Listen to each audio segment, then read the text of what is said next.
Welcome back to our Teach Out on Concussion. I'm here today with Mark Ewell, the Executive Director from the Michigan High School Athletic Association. Mark, welcome. Thanks for making the trip down from Lansing. Good to be with you, Steve. So if you can help our audience out today, can you give a little background about yourself and how you ended up in your role as Executive Director? Sure. Knew that I wanted to work with kids. I went to college to be a teacher and a coach. Ended up teaching and coaching for my first 4 years out of college from the Grand Rapids area. Then became a high school AD and principal for the next 3 years. And then at age 29, got hired at the MHSAA as an assistant director. So I've been with the association for the last 15 years. The first 14 as the assistant director. And when Jack Roberts retired last summer, I became the association's fifth full-time director, which still is a little bit odd to hear. But so yeah, I've just completed my first year as the director, and fall sports are here, and we're on to year number 2. Excellent. So we were talking earlier, you had some personal, you played football, you played some basketball, some baseball, and then progressing through coaching and now kind of executive leadership. Talk about kind of your experience as an athlete dealing with concussions, coach dealing with concussion, and now from the executive level, kind of how your view has changed, and then kind of how the knowledge of concussion has kind of trickled down into sports. I think I can put the experience as an athlete and a coach really in the same bucket. That was back in an era to where when you got hit in the head, you would go over, coach would look at your eyes, or a trainer, and maybe give you some smelling salts. And in the line was, you just got your bell rung, or I had one coach, you just got your eggs scrambled a little bit. And as long as you really didn't have any severe symptoms, a few minutes later, once you kind of had your wind back, you were back in the game, and away we went.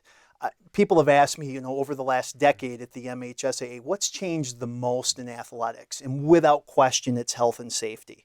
That the focus on not just with concussion, but that's a huge part of it, but everything from a new heat policy, sudden cardiac with getting AEDs in as many places as possible. So I think the emphasis, rightly so, on improved health and safety for kids, that things need to start and end with making sure that our kids are safe. And certainly concussion has been a big part of that. Now, what's really pulled concussion apart is we now have a state law that deals with concussion specifically. And so it's forced us, I think, to have some policy in place, but it's really given us an opportunity, I think, to be creative, to build some partnerships, and really make our kids as safe as we can when it deals with all things head injury. So the state law, you raised that issue, and I think most of our audience knows that all 50 states have laws that regulate concussion management, including in Washington, D.C. But a little bit unique to Michigan and Michigan High School Athletic Association is the tracking of concussion. So while the laws mandate management, Michigan and I think Oregon is the only other state that actually tracks the number of injuries that are occurring in different sports and in different contexts. Can you talk a little bit about how you're using those data to change rules or implement safety protocols across all of our sports that you guys are regulating? Sure. So with the state law, as you said, Steve, you've got kind of the check boxes that parents have to complete and coaches need to complete. And the fact of the matter is we took a step back and said, well, if ever, let's say, a governmental agency is going to want to have data and information and how many and how did they happen, we really took a leap and said, you know what, we need to start requiring that our schools report every concussion to us. Rather than, say, the legislature, one of the Department of Health and Human Services, for them to knock on the door of every one of the high schools in Michigan, we can somewhat easily collect that data. We get reported each year every concussion that takes place at a member school. We know that in some places the data is more reliable, especially if a school has a full-time or even a part-time licensed athletic trainer. That's going to be more reliable than, say, a small school maybe in our Upper Peninsula, for example, with those schools. But by us collecting that data, we've been able now, with 3 years of full data, been able to identify some problem areas. Football continues to be the area with the most concussions. But it's also given us some data that we may not have discovered immediately. That, for example, are dual gender sports. So let's take soccer, for example. Boys soccer and girls soccer. Every year of the data, the incidence of concussion is higher with our girls soccer player than boys. Same exact thing when it comes to basketball. Girls' incidents have been higher than boys. So it's confirmed some things that I think we always thought were the case, but it's also, I think, given us some data that now when we look at playing rules, we look at return to play protocols, And really the next steps that we take dealing with concussion, we're hoping that data will help us really stay ahead of the curve. Yeah, I'm sure they will, and it's exciting to me as a researcher that you're starting to look into those data. So, Mark, it's great that Michigan High School Athletic Association is tracking these injuries, but what we see from our end, from the research end, is that student athletes are really still apprehensive to report, whether it's to a coach, athletic trainer, or parent. What sort of steps do you see we could take to kind of empower the athletes to be more forthcoming with these injuries? Sure, and that's a very valid concern. I think we've taken a big step forward to where we've really given parents an awful lot of information, to where I think we've equipped parents with some tools to ask some of those questions of kids, to where now concussion is on mom and dad's radar, to where maybe a decade ago that certainly wasn't the case. I think we've also made a lot of progress within our coaching ranks, that every year our coaches have to complete mandated training, and part of that every year deals with concussion awareness, the signs, the symptoms. And so I think we're starting to get some real buy-in from our coaches that when a student is injured with a possible head injury, if there's any doubt, we sit them out. Changing that mindset of, you need to, bear down, or we need you back in there, or it's the fourth quarter, or it's the sixth inning, whatever the case may be.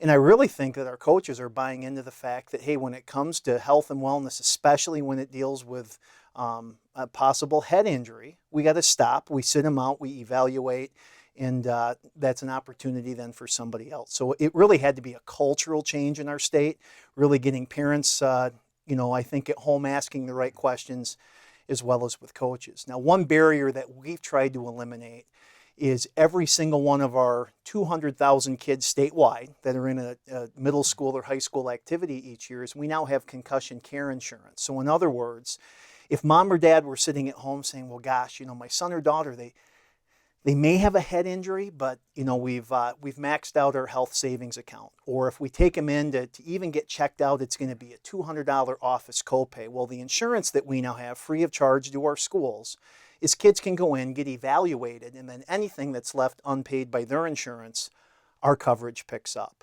So again, just removing another barrier, which for a lot of families, that financial barrier can be a big one, and just another way we're trying to improve the overall culture. Yeah, it's. I think you've hit on a key part with the medical care, access to medical care, and it's great to hear what you guys are doing.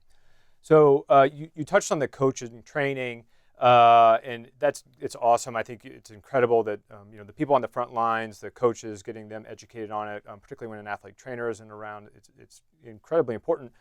But the state law only dictates training for high school coaches.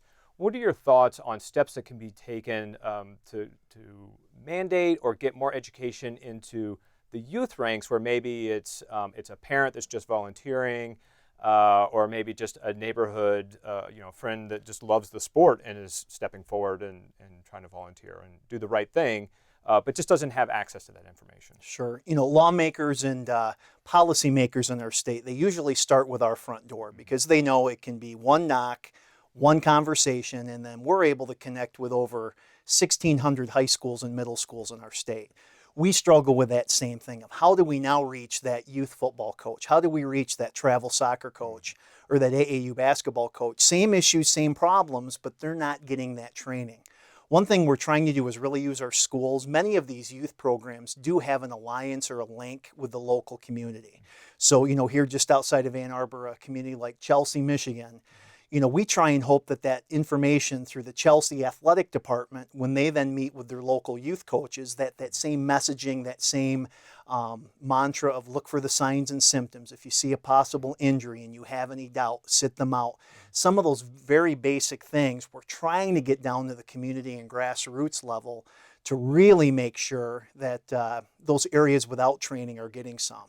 I give high marks to USA Hockey. The training that they do with their coaches before the season, a big segment of that is certainly on concussion. So that's been one model that's out there. US Lacrosse does some really good things too. But that is a constant issue, a constant battle, and I think that's something we just chip away at every day. That's great. So in your role as executive director, you've been in the role for a year now, and quite big shoes to fill from your predecessor. What are you hoping to achieve, maybe in the concussion space or even beyond, in your tenure while you're in that position? So we've, for the first time ever, the MHSAA this coming school year will have a sports medicine advisory committee. We were the one state that didn't have one. We really leaned on the national sports medical group for kind of guidance, but we're going to have our own homegrown committee within our state, and we're really excited about that. One of the first big tasks of that group, the time has really come for us to look at all of our concussion protocols, especially the return to learn, return to participate, and then return to competition. With our current policy, it really has to be a sign-off of one of the big four, an MD, a DO, a physician's assistant, or a nurse practitioner. The same four that can complete a pre-participation physical are the same four that can return a concussed athlete to play.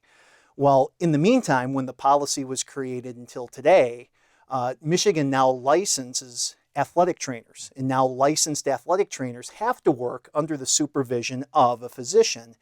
And so because so many of our schools do have a licensed athletic trainer, is there a part that they can play with that return to play? So I just think now getting on to almost a decade, and the original policy is really untouched. That'll be our next step. I think it's time to revisit that and make sure that we're using best practices and really incorporating everybody within our healthcare system for the betterment of kids. So, Mark, when we talk about concussion, usually the conversation starts gravitating towards football, and clearly concussions occur in that sport. It's the most popular sport in the country relative to the number of injuries that occur. But concussions occur in every sport, things like women's soccer or cheerleading. Can you talk about some of the things that the Athletic Association is doing to address some of the sports that don't really hit the headlines, so to speak? Sure. Starting with football, it's interesting. That's really become as much of a PR battle as it has a data-driven battle. Football had the movie Concussion, all of the issues that the NFL has had, and one thing that's been a little disappointing is the NFL strategy has been to deflect and say, well, the problem is really at the levels beneath us, at the college level and the high school level. We're still trying to kind of fight that battle with parents. The question that President Obama got, if you had a son, would you let them play football? I'd make the case that today the game of football has never been safer. With the year-round training opportunities that are there, the advancements in equipment, the change in playing rules to where we're really getting the head out of the game, and then most importantly, the different ways that we're coaching the game, the amount of contact that we allow in a practice, the type of drills and the mentality. A lot of good things going on in football to where we want to keep that game healthy and keep it growing. But other sports, you're exactly right, also have some challenges. Our cheerleading population, we have sideline cheer in the fall and then competitive cheer in the wintertime. And those are a couple of sports where we do have high incidence of concussion. And just as we've had to educate that football coach about the signs and symptoms, our cheerleading coaches need to hear that same messaging, that if you have an athlete where they've come down, maybe they've been hit by one of their teammates on a stunt or on a landing, we've got to follow that exact same system that the football coach or the hockey coach or the soccer coach is using out in a competitive environment. So it's been interesting that with our cheerleading population, the insurance coverage that we have, a good number of our serious injuries do happen in cheer. Again, with no protective equipment other than a thin mat when it comes to the competitive season. So it just shows you that this isn't just a football issue, it's really across the board. Yeah, for sure. Mark, thanks for joining us today. We appreciate your insight, particularly from the executive level from the High School Athletic Association. Good to be with you, Steve. Thank you. And thank you to our viewers. We look forward to you joining us again soon.